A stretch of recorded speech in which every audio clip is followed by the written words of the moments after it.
Good afternoon. We actually kind of have a tight schedule today. There are scheduled votes in the House of Representatives at 2 o'clock. We'd like to try to finish up there rather than asking our witnesses and folks to stick around while we go through what will probably be a rather lengthy series of votes. I realize I'm the only one here at this point, but in order to keep us moving ahead, I am going to go ahead and call the subcommittee to order, read my opening statement, and then hopefully by that time our minority members will be here. We will, if not, we will address that issue when we come to it. All right, so the subcommittee will come to order. As is normal, we will begin the hearing by reading the Oversight Committee's mission statement. We exist to secure two fundamental principles. First, Americans have a right to know the money Washington takes for them is well spent. And second, Americans deserve an efficient, effective government that works for them. Our duty on the Oversight and Government Reform Committee is to protect these rights. Our solemn responsibility is to hold the government accountable to taxpayers, because taxpayers have a right to know what they get from their government. We will work tirelessly in partnership with Citizens Watchdog to deliver the facts to the American people and bring genuine reform to the Federal bureaucracy. This is the mission of the Oversight and Government Reform Committee. Thank you for being here. Today we're going to talk about the combined federal campaign making every dollar count. Through the combined federal campaign, federal workers have donated more than $7 billion to thousands of local and national charitable organizations. The CFC has marked its 50th anniversary with a commission designed to ensure the campaign's long-term viability. In the midst of the anniversary, the Inspector General released a troubling report demonstrating how donations could have been put to a better use. With giving at an all-time low, it's clear that some changes need to be made to bring workers back into the fold and bring them back to donating. While I commend the OPM for moving quickly to address the concerns by the IG, banning food and entertainment paid for with charitable donations is one example, I'm troubled by several aspects of the agency's proposed regulation. Its regulations lack specificity, yet proposes substantial untested changes to the administration of the CFC, the financing of the campaign, and the operation of the CFC federations. A number of the proposed changes move well beyond the recommendations of the Commission. For example, the Commission recommended OPM encourage the use of online giving, yet OPM proposes to eliminate paper donations. Past experience shows the absence of a flexible giving options can result in a significant decline in donations. For example, the DC-1 fund saw a 79% decrease in donations when it shifted to a web-only based campaign. Since it's returned back to a model that allows both paper and online contributions. The regulations also propose to reduce the local connection that's been the hallmark of the programs. OPM describes this change as part of its efforts to streamline the campaigns. However, OPM's history with managing large projects, from the failed redesign of the USA Jobs to millions wasted on the failed upgrade of the paper-based retirement claim system, does not inspire confidence. Moreover, I question why OPM would eliminate the opportunity for federal employees to connect at the local level. This seems a logical way to increase giving. When it comes to donations, it always helps when the ask comes from a friend.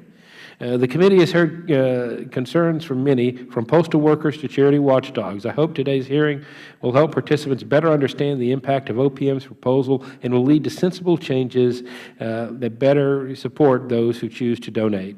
And I thank the witnesses for their participation. We'll now go to Ms. Spears, who will, I believe, deliver an opening statement. I don't know, is it yours or Mr. Lynch's, or both? I am just the oracle from which Mr. Lynch's statement will be read. Very well.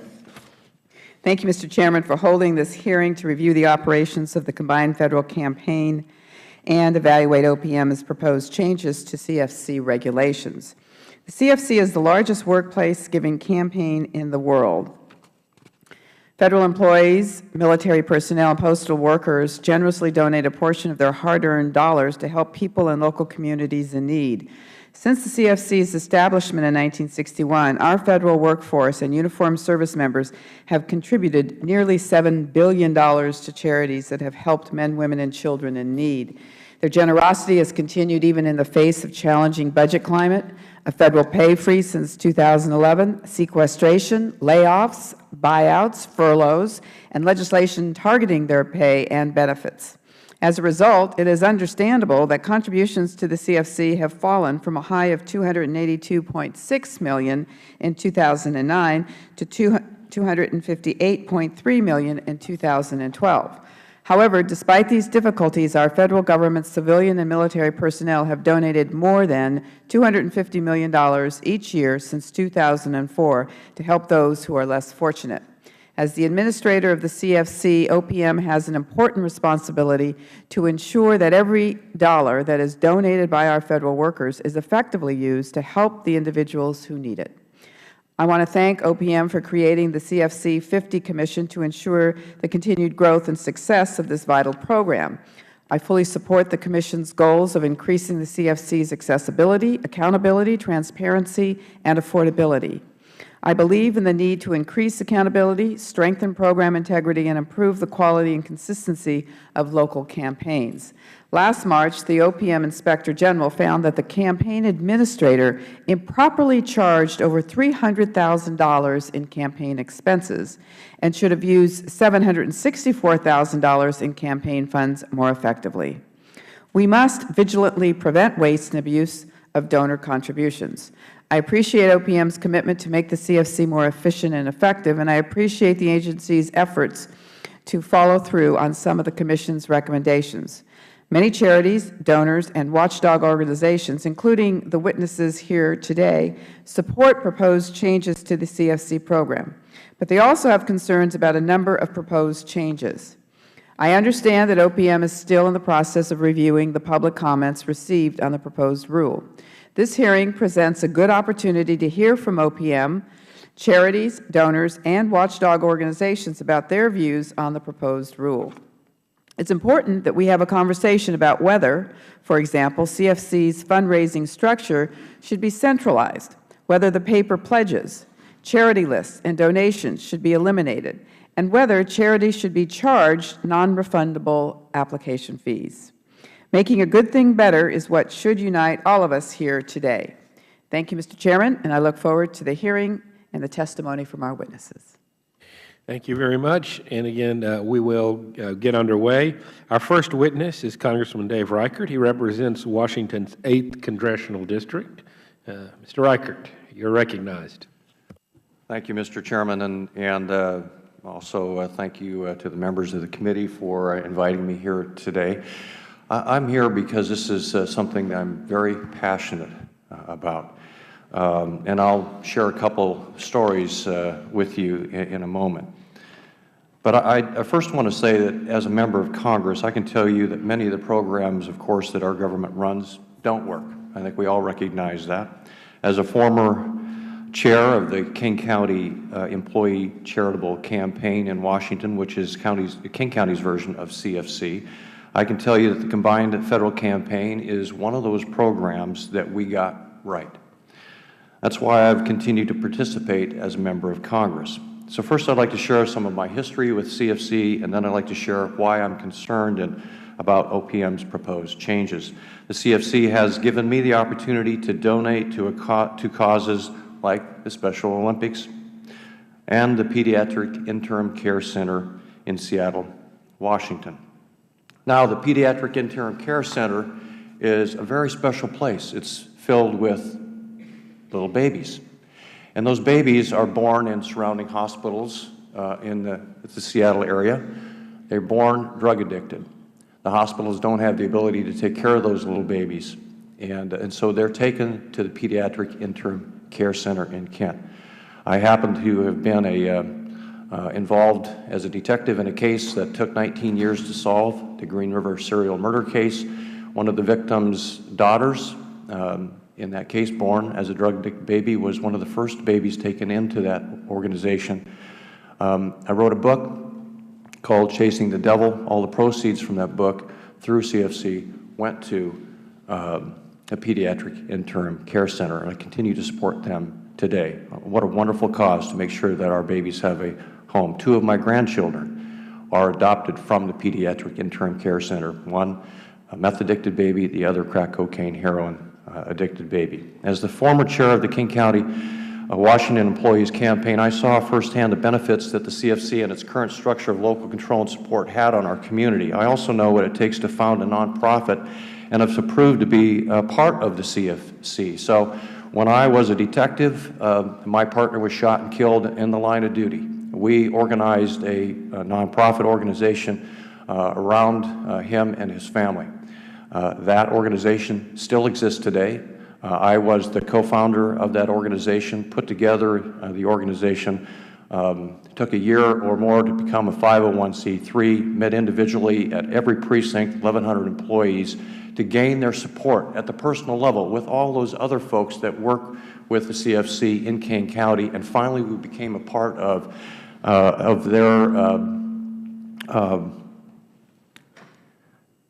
choices, where people could say, I want to give to the Sheriff Fund to help support those families that have lost a loved one in the line of duty, that have been killed in the line of duty.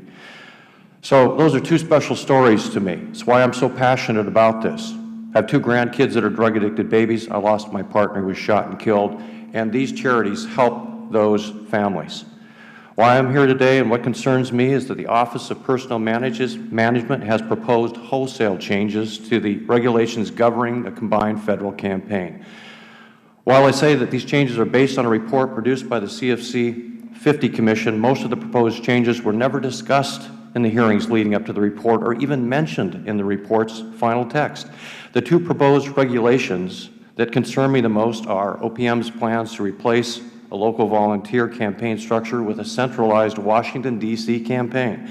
The new structure would be managed centrally by OPM, and the volunteer local federal coordinating committees that have successfully conducted the campaigns for decades will be eliminated. OPM would have exclusive control in establishing each region. I believe that removing local control over campaign administration will alienate donors in smaller communities by making them think that they're just giving their hard-earned dollars away to a bureaucracy in Washington, D.C. OPM further proposes to eliminate local operation of the campaigns through the establishment of central campaign administrators. This seems impractical and unwise and will only add to the federal workforce and remove the campaign from the enthusiasm of local federal agencies and staff. I am also concerned about the proposed non-refundable charity application fee. This could have the unintended consequences of causing smaller, more local charities to leave CFC. In my experience, these changes, taking away local control and operation, would take away the attributes that make the CFC so successful. The fact that local people know that they are giving to a locally administered campaign, benefiting local charities, helping local people. Ultimately, my concern is that these changes would result in fewer CFC participants and donations. In these times of need, these charities cannot afford fewer donations. I thank you again for the opportunity. Thank you very much. As is a normal procedure of this committee, we typically do not follow up questions to members of Congress, and in your case, Congressman, not necessary. I think you hit all the salient points I probably would have talked about anyway. So we will now take a very short recess again as we're trying to get as much of this done as possible before votes to reset and make room for our next panel. We'll reconvene as soon as the setup is completed and the next panel is seated, probably 2 minutes. Thank you very much, Congressman.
Look at that, less than 2 minutes. We have the next panel seated in record time. I appreciate y'all's promptness.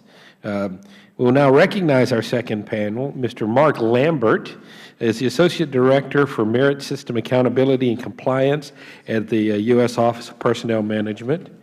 Ms. Jacoby Pittman is President and CEO of the Clara White Mission in Jacksonville, Florida. Mr. Cal Stein is President and CEO of EarthShare. Ms. Debbie Hampton is President and CEO of the United Way of Central Oklahoma. And Mr. Ken Berger is the President and CEO of Charity Navigator. Pursuant to committee rules, all witnesses will be sworn in before they testify. Would you please rise and raise your right hand? Do you solemnly swear or affirm that the testimony you are about to give will be the truth, the whole truth, and nothing but the truth? Let the record reflect that all witnesses have answered in the affirmative. Y'all may be seated.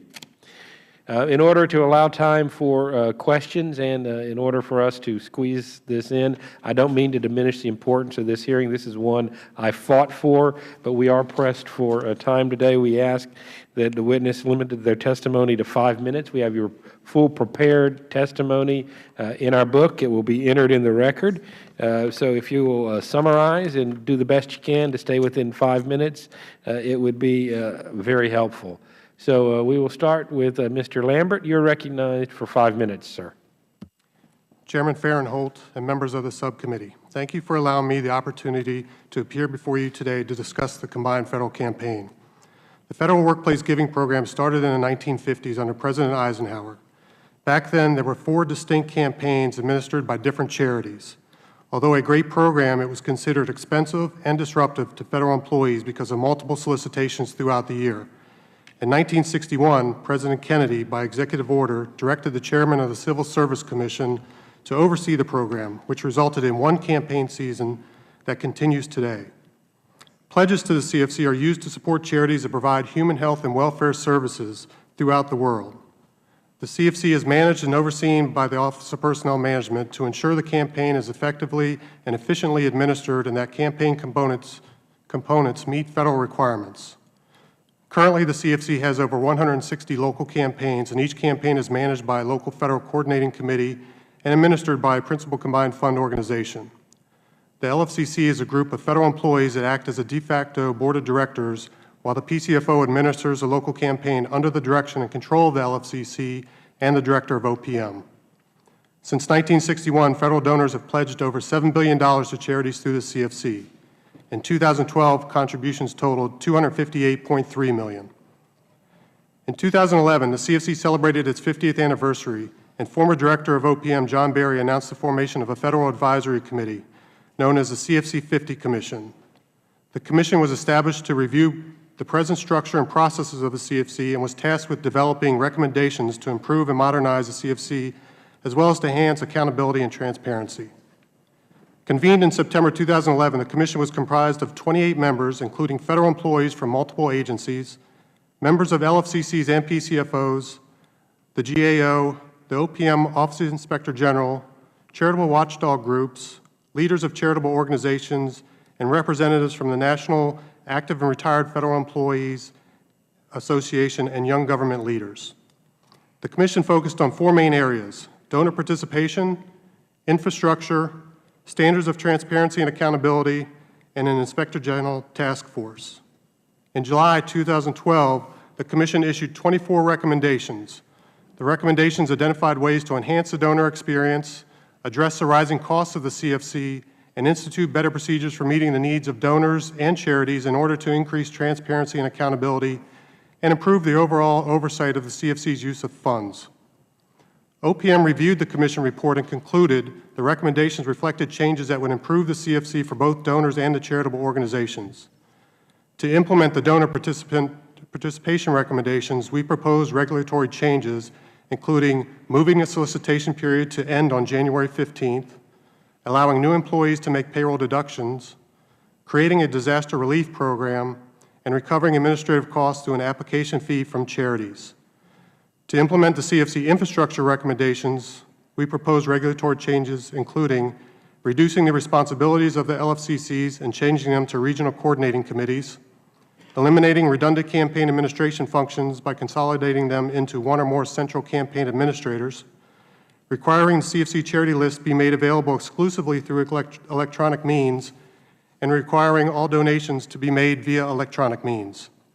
To implement the standards of transparency and accountability recommendations, we propose regulatory changes including streamlining the application process to permit charities to submit a full application every 3 years rather than annually, easing the financial reporting requirements for charities with less than $250,000 in revenues, and requiring federations to disperse funds to member charities on a specified cycle and prohibiting them from deducting dues or fees from CFC funds.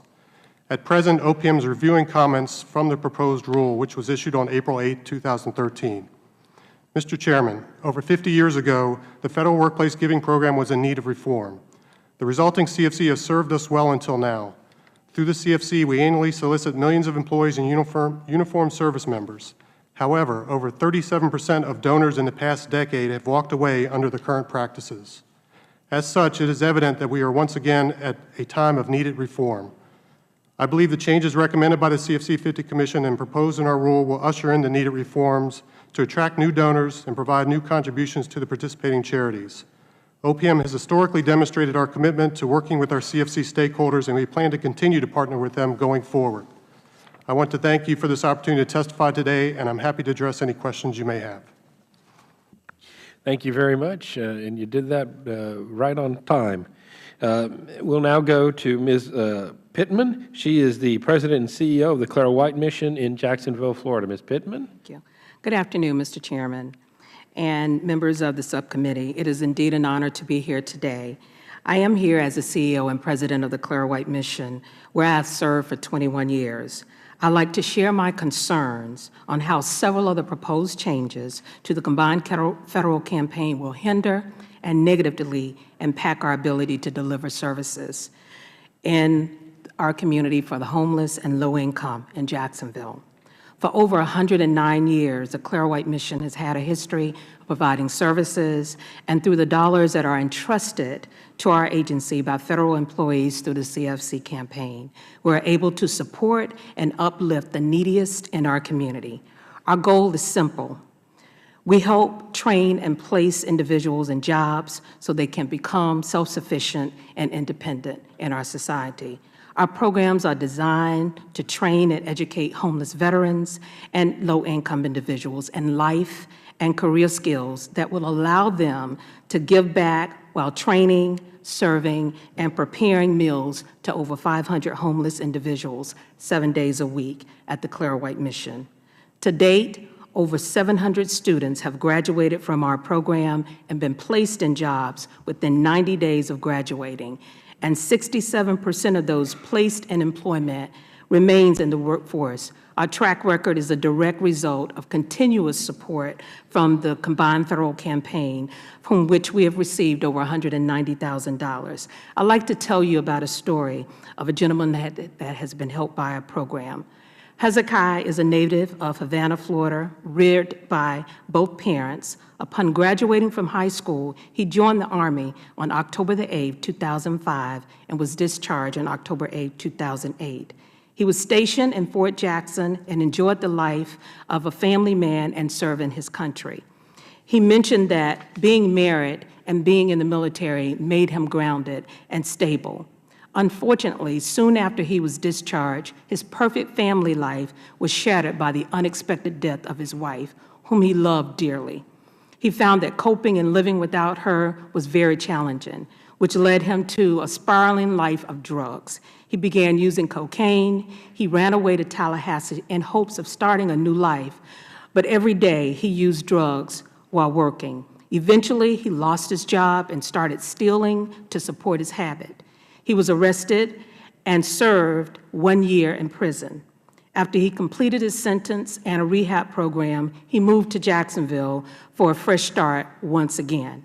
He enrolled in the Clara White 20-week Culinary Arts and Housing Program certified by the State of Florida Education Program. After he was accepted and enrolled, he took advantage of the total program. He attended AA classes, life management classes, developed a positive support system, and joined a local church. He excelled and graduated with honors. He stated that our comprehensive programs helped him get his life back and overcome his negative choices and focused on making positive life changes. 3 days after graduation, he was employed by Morningstar Foods. 3 months later, he saved his money and moved into his own apartment. He remains clean and met his personal and career goals while enrolled in the Clara White Missions program. Our ability to reach out to Hezekiah and provide him with tools and training to help him is an amazing factor due to the generosity of the federal workforce and the CFC campaign. However, today I'm afraid that the proposed changes to the campaign will limit my access and the ability to provide similar services in the future. The proposed changes include a major reorganization, the elimination of all forms of giving outside of solicitation, and adding an undisclosed fee for agencies like myself participating in the campaign. The reorganization of the campaign will mean less opportunity to meet face-to-face with employees, share our agency's mission, and also the opportunity to educate donors about how donating to the CFC campaign will build capacity and have a visible impact. During these difficult times for all Americans, I urge OPM to please be thorough about implementing changes that could have a significant effect on the size, scope, and role of the combined campaign. I want to work with OPM to make sure the proposed changes do not cause a hardship and harm to our communities up close and personal, where we live, work, volunteer, and play up close and personal. Thank you. Thank you very much, Ms. Pittman, and thank you for the hard work you do on behalf of the people of Florida with the Clara White Mission. Thank you. We'll now recognize Mr. Cal Stein, President and CEO of EarthShare. Good afternoon, Mr. Chairman, Ranking Member Lynch. Are you sure your microphone is on? There. Thank you. Good afternoon, Mr. Chairman, Ranking Member Lynch, and members of the subcommittee. It's my honor to address the subcommittee, as it's been my honor to work with the Combined Federal Campaign for more than 25 years in pursuit of the CFC's mission to promote and support philanthropy through a program that is employee-focused, cost-efficient, and effective, and to lessen the burden of government. I'm speaking today on behalf of EarthShare, which represents 80 national organizations and more than 600 local charities, as well as on behalf of 7 national federations that represent more than 500 national charities and thousands of local charities across the country. The CFC is the largest organized charity campaign in the world and the largest in history. It is a singular achievement of civilization that regular working people, Federal employees, our friends and neighbors all across the country and the world have contributed more than $7 billion to charity during the 52-year history of the CFC. It is a unique American accomplishment that demonstrates the generosity of Federal employees, and it is an extension of their public service. The CFC, in turn, provides critical annual renewable and unrestricted funds to more than 25,000 local, national, and international eligible charities, and there is no remotely comparable single source of funds for charity in the world. The CFC provides a bedrock of contributions and support that funds charitable services from disaster relief to assistance for veterans and military families, including on-base family support services, critical local human services, medical research and patient assistance, conservation, and much, much more. I was pleased to serve on the CFC 50 Commission with the mission to ensure the continued growth and success of the CFC, and I commend Director Berry and OPM for creating the Commission. With CFC participation at an all-time low, change is in order and opportunities do exist to make the CFC more efficient and effective. While there are aspects of OPM's proposed changes that are promising and that we support, we are deeply concerned that any positive impacts will be overshadowed by new regulations that will result in fewer donations that will in turn impact charitable services to local communities, including Federal workers and their families. There are also a number of proposed regulations that go beyond the recommendations of the Commission, while other critical recommendations of the Commission have not been addressed, including the need to do further research and testing and the formation of a working group of Federal leaders to assess that. In addition, there is a lack of detail on implementation that makes it difficult to respond to the changes in an informed manner and to suggest alternatives. Our primary concerns are in three areas: loss of local ownership of the campaign, the elimination of giving options, and the lack of testing and specificity regarding changing the cost recovery method of the campaign. 1, loss of local ownership. In the current configuration, Federal employees are organized as local Federal coordinating committees and engage in all aspects of the campaign, including hiring local charities to manage the campaign and reviewing and improving the local charity applications. This gives Federal employees a strong sense of ownership and a stake in the success of the campaign. They can see the impact in their communities. The proposed regulations seek to eliminate the local Federal coordinating committees that provide oversight. Local charity management would be eliminated in favor of regional marketing organizations. This would dramatically diminish the role of local Federal employee volunteers to the detriment of the campaign, and OPM would need to create the capacity to manage all fundraising, web development, processing, and operations internally, and it has no experience in these areas. Such a radical reorganization of the campaign was not considered or discussed by the CFC Commission. The most basic rule in fundraising is that people give when they are asked, and the campaign succeeds because it is a person-to-person endeavor, not because someone gets an email. When you ask people why they give, the reason most often cited is because someone asked, usually a person close to the donor. The CFC has been effective over the years because it includes hands-on, peer-to-peer communication. Engagement at the local level should not be eliminated. While we recognize the current system may benefit from efficiencies, the proposed changes are an overreaction. OPM has been slowly merging campaigns and committees over the years, as well as increasing its guidance and oversight, and that evolution should continue. The recommendation of the Commission was to improve the governance of the CFC at the local level by improving training and OPM support. It was not to abandon the current system, and we support that recommendation. Elimination of current giving options. While we strongly endorse the expansion of online giving options for Federal donors, we know from experience it is a critical mistake to eliminate traditional means of giving altogether, and the Commission did not recommend eliminating giving options. Many Federal employees who give to the CFC do not have access to or choose not to use online giving. This is a reality for many members of the military, postal service employees, park service personnel, and others in similar settings and circumstances that are frequently without access to computers or cell phones. In 2012, $27 million was donated cash, while $54 million was donated online out of a total of $257 million. We need to increase participation in the campaign, so we should expand online giving options, but not eliminate other forms of giving.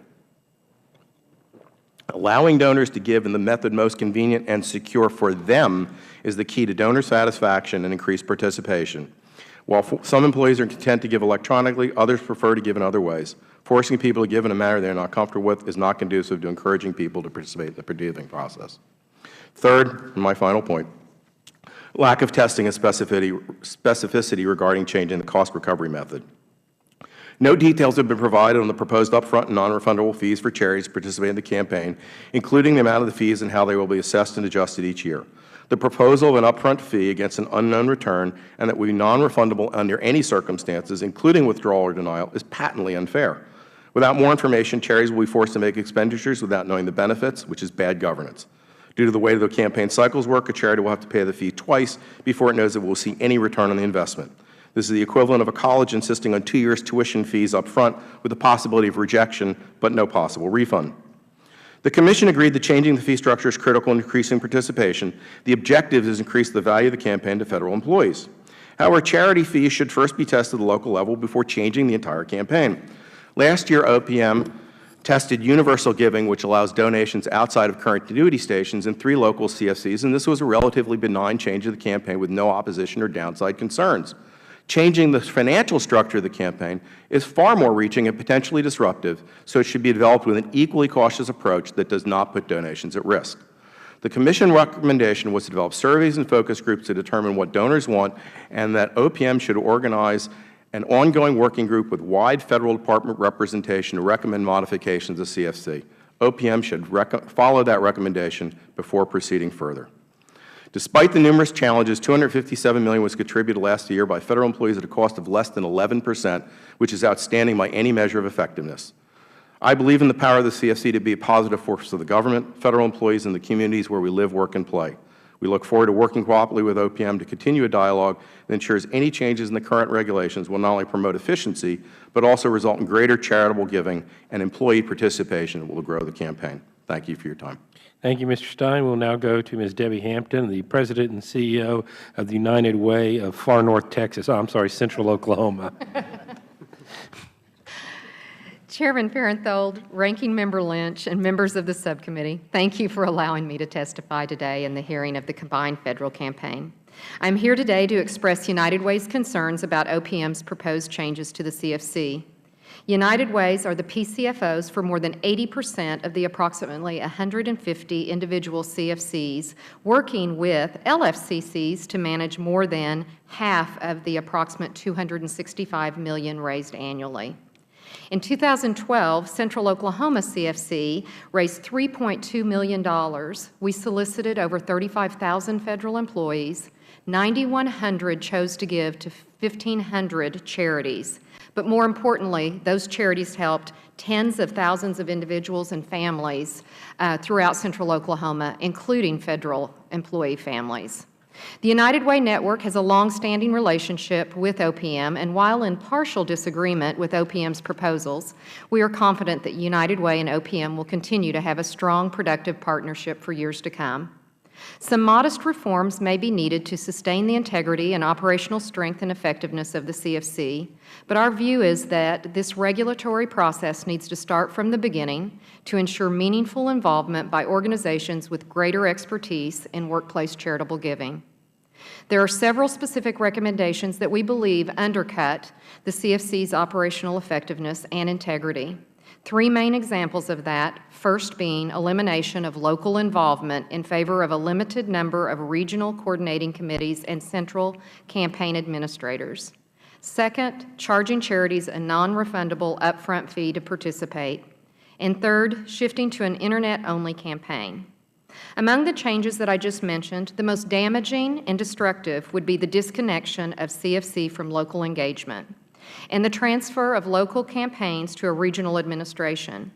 As a result of this, federal employees would no longer be able to make well-informed decisions on how they support charities in their communities, not only monetarily, but as they volunteer.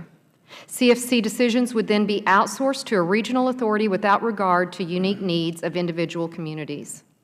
There's a story I'd like to share with you that happened and really relates to the importance of the local involvement. Early in the morning after May 20th, tornadoes devastated Moore, Oklahoma. I received an email from the Executive Director of the Federal Executive Board. The email was a request for United Way to compile a list of charities that were assisting or would be assisting in the aftermath of the tornadoes. We wanted that request so a special solicitation of funds could be made by federal employees. By 10:45 a.m., our staff had compiled and sent that list to our CFC operations. By 3:48 p.m. the following day, only 29 hours later, we received our approval letter. This coordination between our two organizations demonstrates an important benefit of the combined federal campaign. The relationship and trust we have built through 30 years with the CFC allowed us to work quickly in Oklahoma's most important hour of need. It makes no sense to replace a local-based CFC with an ineffective generic campaign run by an outsourced fundraising marketing person who really doesn't even know what is important to our local donors. Another ill-informed change would require that charities be charged a fee in order to receive donations. Of the 1,500 charities that received funds from the CFC of Central Oklahoma in 2012, 1,200 of them received $2,000 or less. So imagine the impact of a $500 to $1,000 fee on our charities. I predict it would discourage about 40% of the local charities from participating in the CFC. Additionally, the proposed changes would eliminate any kind of paper form of donation, and only electronic donations would be allowed. From our experience with the United Way's annual campaign, we had a large corporation that chose to do that very same thing. The first year that they ran an online-only giving campaign, they lost 61.5% of their total campaign giving. Even 3 years later, we are still trying to make up and have lost over half of what that original giving when they offered both the paper donations as well as the online. You need to realize that there are people that do not trust doing anything financial online. They would rather have the paper donation form, and we need to keep that option. Mr. Chairman, in conclusion, United Way requests that Congress instruct OPM to go back to the drawing board on these proposed regulations and that they work with United Way and other charities who can provide expertise and guidance in crafting CFC reforms that will create efficiencies and, more importantly, deeply engage Federal workers in the CFC. Thank you. Thank you very much. We'll now go to Mr. Berger from Charity Navigator. Chairman Farenthold, Ranking Member Lynch, and members of the subcommittee, thank you for this opportunity to share my thoughts on the proposed regulation changes to the CFC program. Although I was a member of the CFC 50 Commission, I'm most interested in commenting on these changes from my viewpoint as a donor advocate and leader of the charity watchdog organization, Charity Navigator. Charity Navigator has as its mission to be a guide to intelligent giving for donors to charities of every kind. We achieve this by operating a website where we rate the performance of charities as well as provide a wide variety of resources. In 2012, we had 6.4 million visits to our website and influenced billions of dollars of U.S. charitable donations. Therefore, we believe we're the largest charity rating service in the world. However, today I'm not expressing the official views of Charity Navigator on these matters, since the organization hasn't taken any position. Rather, I'm speaking based upon my own independent perspective and experience. Quite a few of us on the CFC 50 Commission expressed the fundamental belief that OPM shouldn't simply have a static list of recommendations and then consider the work done. Instead, we recommended that OPM develop a continuous improvement process that engages Federal employees ongoing.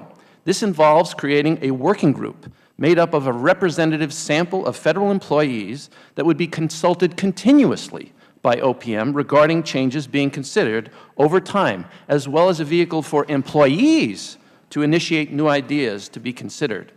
However, I see no record of this, and I fear that if the CFC doesn't have such a baked-in process to its design, the long-term viability of the program will be in jeopardy.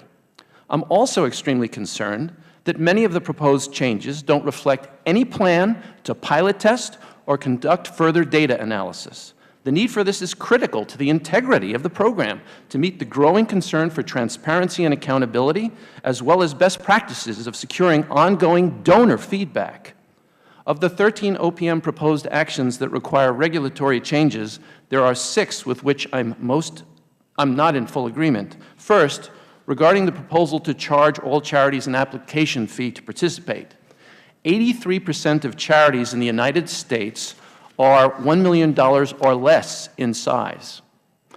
But the proposed change biases the program towards larger nonprofits. If the application fee is substantial, it is likely that the bigger charities will end up covering much less of the overall cost of the CFC program. On the other hand, the added cost up front could be enough to discourage many smaller charities from participating at all. In addition, the premise that this change will shift the costs of the program from donors to charities is bogus. For most charities, unrestricted money from donors is what's going to pay for the upfront fee. So it's still donors' money that's being used. Second, I agree with the concern that any move to eliminate non-electronic donations is likely to reduce the number of employees who participate, as well as the overall amount of money raised each year. Third, I believe the proposal to move to regional committees has valid arguments on both sides, but it needs to be pilot tested to see where a good balance can be struck. Fourth, I agree with concerns about OPM's plan to eliminate printing of various campaign materials and making them available only via electronic means. This change should only occur in locations where electronic data is easily accessible to all Federal employees. Further research and pilot testing, once again, is required. Fifth, it's being proposed that every few years, charities already in the program would be asked for a more limited set of documents. Charities that get large amounts of program funding each year shouldn't have this annual requirement lifted. Sixth, OPM is proposing to waive the audit requirement for organizations with annual revenues less than $250,000. If a charity gets a sizable amount of money from the CHC each year, it should be required to conduct an audit regardless of its size. I believe the other 7 proposed changes are good ones that will help OPM to improve its oversight of the program. In conclusion, I know that the generosity of the Federal workforce is enormous, and OPM has a vitally important responsibility to help ensure that every charitable dollar raised is used effectively. My sense of the CFC leadership is that they sincerely want that to happen. I hope it does. so many more people receive the vital help they need. That's what matters most. Mr. Chairman, this concludes my statement, and I'd be pleased to answer any questions from you or the subcommittee. Thank you. Thank you very much, and I will recognize myself for 5 minutes of questioning. I think I speak for everybody on the dais here that you don't get into public service as an elected official if you don't start in public service helping out nonprofits and charities. And my wife, a member of the Junior League, considers herself basically a professional fundraiser. I've served on the boards of the Texas State Aquarium, the Art Museum, South Texas, several schools, private schools that my children attended. My wife's been on the board of a small nonprofit no-kill animal shelter, Pee-wee's in Corpus Christi. And my company, before I came to Congress, did websites. We had a special program for nonprofits. We were very involved in this. So this is an issue I'm very passionate about and understand a little bit about fundraising and the Internet. I'm deeply concerned about the doing away with paper donations and the personal ask. I can guarantee you I'm much more effective raising money for whatever I'm raising money for when I look somebody in the eye or talk to them on the telephone and say, can you help out, rather than firing off an email or a letter. And I think we've heard testimony to the fact that we've had negative results there. Are there any thoughts, Mr. Lambert, of a pilot program where we determine what impact this will have? Mr. Chairman, we're still evaluating the comments on the proposed rule, and we'll move forward once we've done so in a thorough way to finalize the regs. So a lot we don't know yet. The regulations themselves are meant to be a general framework. The details, the processes and procedures of implementation will come after that. We've historically shown our commitment to our stakeholders to work with them on how best to implement those changes, and we will continue to do so. All right. Let me go on. Your agency's budget justification for fiscal year 2014 states that, and I'm quoting, OPM received legislative permission to finance the CFC program via an administrative fee charged to each participating charity, and will begin collecting the fee during fiscal year 25 or 2015. I asked our staff to look into that and see where that legislative authorization was, and they couldn't find it. Could you help us out on that? I'm not surprised they couldn't find it, because that was included in our justification in error, that language was. But so. Well, yeah, I'm obviously concerned about not running up the federal deficit by funding this program, but I'm also concerned that the administrative fee is going to cut out some small charities. And let me ask, Mr. Burr, Charity Navigator, one of the criteria you use in evaluating charities is how much actually goes to the program and how much is eaten up in other expenses. Would this OPM fee actually downgrade potentially their rating as a charity that gets their money to the people or projects they say?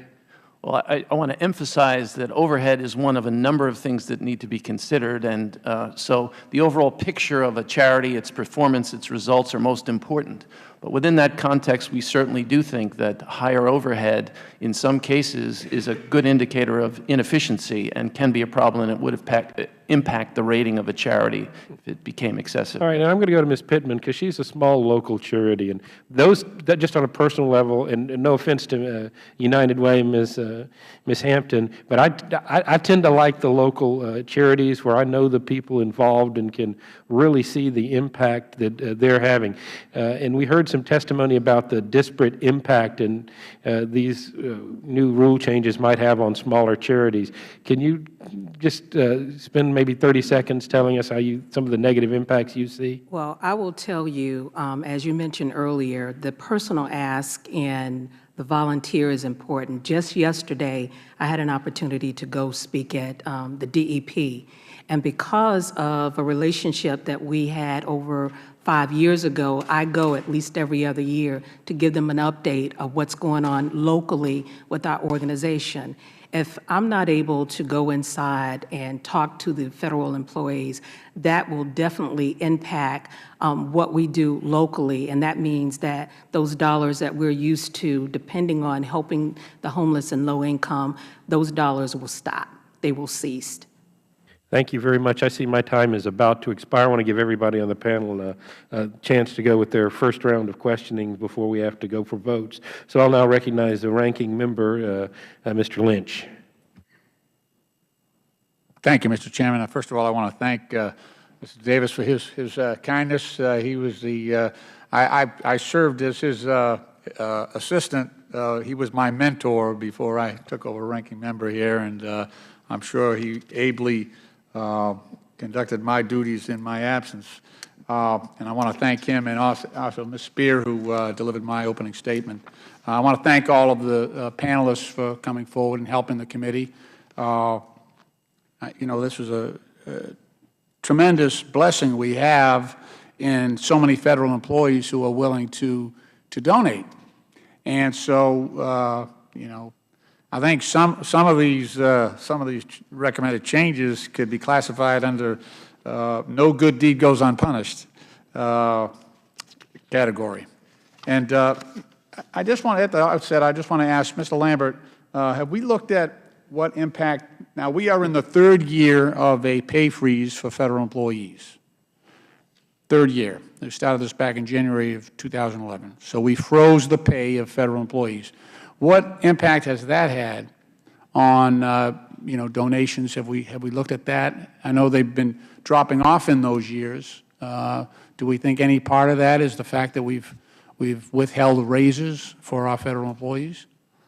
So we do not do any in-depth research on currently on why employees give or don't give. It is one of the recommendations from the Commission, and we are going to implement that. It didn't require regulatory change, which is why it wasn't seen by others in those regulatory changes we proposed. But you know, certainly I would have to think the economy and the pay freeze has had an impact on donations to the CFO. Furloughs, things like that that we're dealing with. Sure. Okay. If we could, I'd like to get an answer to that question, if we can sort of quantify it. Not now, but you know, in your work. One of the other, couple of the other issues that jump out at me. One being, I understand the desire to go to you know, paperless donations. I understand the reasoning behind that, and it's good for the environment. However, sometimes ideology overtakes, you know, practicality. A couple of things here. If you know, if I'm running a you know, a home like Clara White Mission, and I'm trying to take care of homeless veterans, and only 22% of the folks are donating online, and 78% are donating with paper checks, that's, you know, that's a huge part of my donation base. And now I wish everybody might be a little bit more up to speed, but the plain fact of the matter is it's not good for the environment for my homeless veterans to not have a grant that you know, helps them either get retraining or get through rehab. It's not good for my folks that are, or families that are suffering from Alzheimer's, to not have a grant for their parents or grandparents. It's not good for the environment of, you know, I got an adolescent rehab, drug rehab facility in my district. It's not good for their environment, for those kids who are trying to get off OxyContin and heroin, if there's no grant to make sure that those 20 beds are open for those kids, and I got a line around the block waiting to get in there. So when we think about environment, I would just hope that we're not short-sighted. I mean, it's a wonderful ideal to pursue, but I would not cut loose, you know, 78% of my donors because they're sending me a check, you know, so that I can do good work. And on top of that, you're asking letter carriers, you know, the National Association of Letter Carriers, to donate to your campaign. you're asking postal workers to donate to your campaign. It is antithetical for them to not use the mail. You know what I mean? The reason that they're being laid off is because people are paying their bills online. Now you're asking those letter carriers, those postal workers, don't use the mail. Put yourself out of work, take your donations and send them to us online so that we can lay more of you off faster. You know, that's just not going to work. They're too smart for that.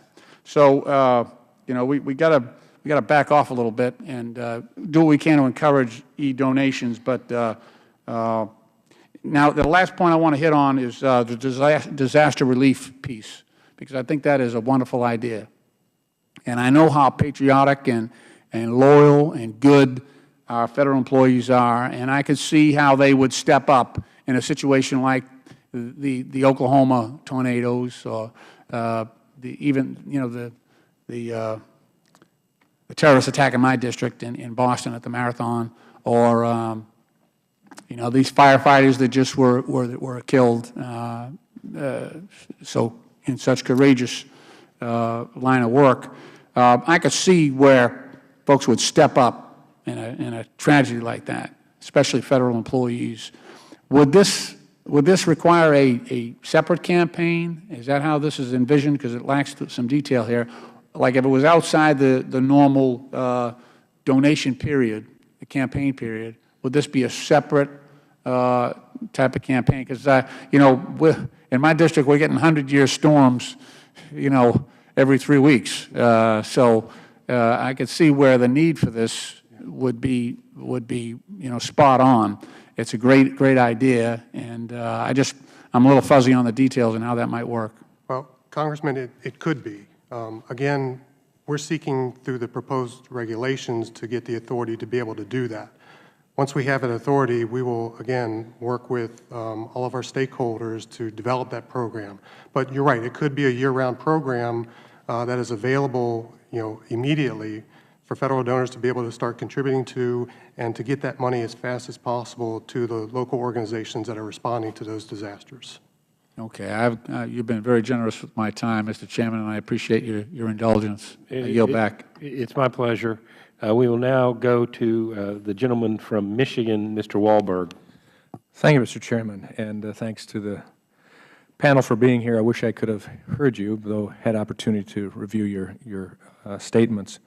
Mr. Lambert, let me just ask, before I go back to some of the train of thought that Mr. Lynch was going down, why did OPM wait until after the public comment period to post comments on the proposed regulation? Was it OPM's decision consistent, or OPM's decision consistent with OMB's? Yeah, we believe it was consistent with OMB guidance. Our policy is to not post the comments until after the comment period is over. So the comment period ended on June 7th, and we, after reviewing those comments and redacting PII, posted those comments, I believe it was by June 24th, so very soon after. What's the rationale for the policy? You know, I think it's that we don't want to bias all the comments that are being made. So we just try and hold off until the end and then post those. And we don't get them all through electronic means. A lot of them come in through the mail, so they have to be kind of uploaded into the system, and it takes a little time. Interesting, through the mail. Let me ask you, how much will be saved by the shift to electronic-only donations?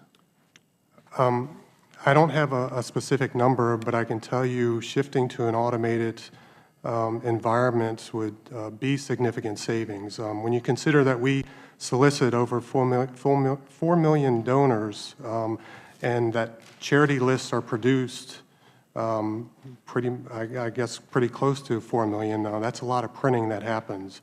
Not too many contributions come in by cash or check. It's a small percentage of what does come in, probably around 20 million of the 250 million that we raised. So, you know, not having to print the brochure, not having to process the cash or checks, and not having to input pledge forms that we get in a manual format, because all that information has to be entered manually into systems and to determine who it should go to and how it should be distributed. So it would be a significant amount, but I don't have an actual dollar amount. Well, even in light of that, do you have any idea of how the dollar amount of decreased donations, overall amount received from donations would result from this change? I don't know that it would decrease.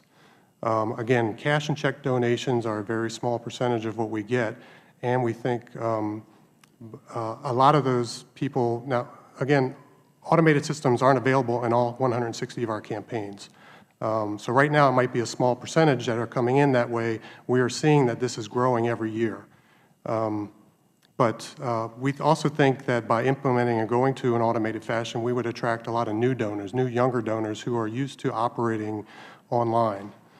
So they're not going to contribute by filling out a pledge form. They want to go online and be able to contribute, or they want to go to their smartphone and use an app to contribute. So we think we can attract a lot of new donors by going to an automated giving environment. Okay. I yield back my time. Thank you very much. They have called votes in the House. Fortunately, we're about 4 minutes away from the floor here. We have a nice, quick way to get there. So I do believe we have time for Mr. Davis's round of questions. So we will now yield to the gentleman from Illinois. Thank you very much, Mr. Chairman. And, one of the reasons I think I like serving on this subcommittee is that the practical questions and answers that the members give, as you were describing your wife and her engagement and involvement in charitable activities, it sounded like we had married two sisters all over charitable, charitable, charitable. And I really like the ranking member's economic outlook, that you don't participate in a way to hurt yourself, that you try and help yourself. And so I can certainly agree with his description of how letter carriers might feel in terms of what they do. Well, let me ask each one of you, there have been some expression of concern about the proposed changes, and if you, Ms. Pittman, Mr. Stein, Ms. Hampton, and Mr. Berger could each just indicate what is your greatest concern about the proposed changes? I would say getting input from those organizations that are on the front line who need those dollars, and those dollars mean a whole lot. And not only that, it allows us to leverage those dollars that we get from CFC to get other dollars in the community. So it is very important, and I would hate to see those dollars disappear because we would have to cut back our services. Mr. Stein? It would be retaining the local component of the campaign, retaining the giving options, and testing the change to the fee structure at the local level before proceeding. And it would also be the establishment of an advisory group, as Mr. Berger said, that could advise OPM going forward with stakeholders, and particularly fundraising experts, people that understand workplace giving, and so we could proceed with a cautious approach. These are charitable donations. Any money lost is services that are denied.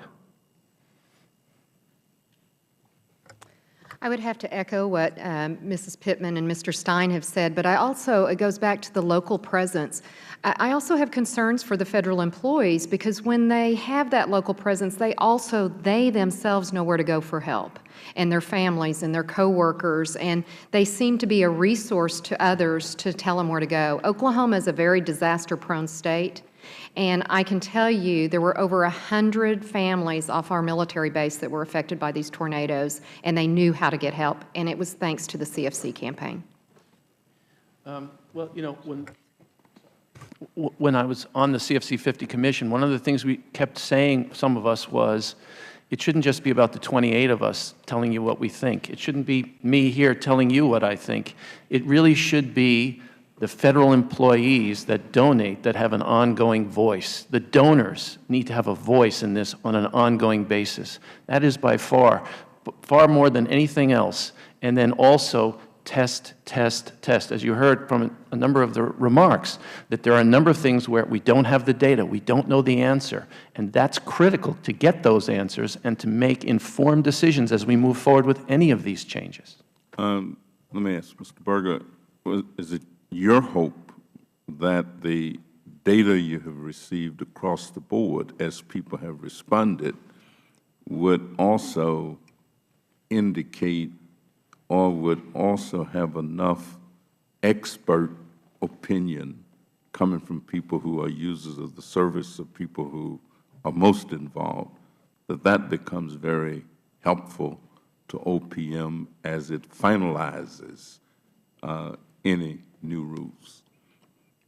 Were you asking? Yes. Absolutely. We value the comments that we've gotten through this comment period with the proposed regs, and certainly we'll thoroughly consider those comments in drafting the final version of the regs. You know, there seems to be a misunderstanding that we're doing away with the local presence of the campaign, and that's not what we're looking to do at all. We're not eliminating the local federal coordinating committees. We are just changing the names to a regional coordinating committee to represent the larger geographic district that they're going to represent. But they still will have that local touch into the federal agencies in each of these local communities, and still will be able to do that solicitation and that personal ask. The automated means we're trying to implement are just a means to get those donations in. It's not to eliminate that local touch, that local feel, the local interaction that currently is there. We want that to continue, and we realize the importance of that too.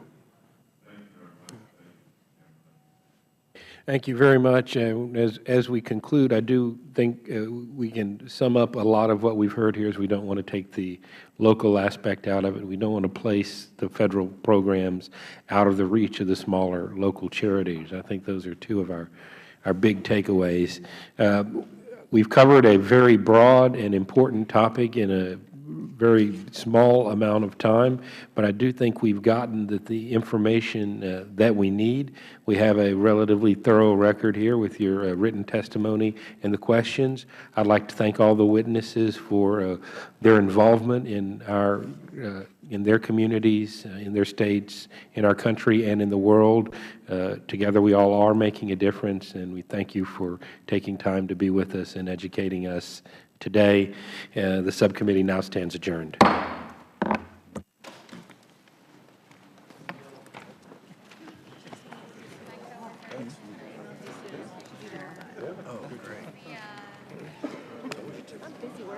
I see.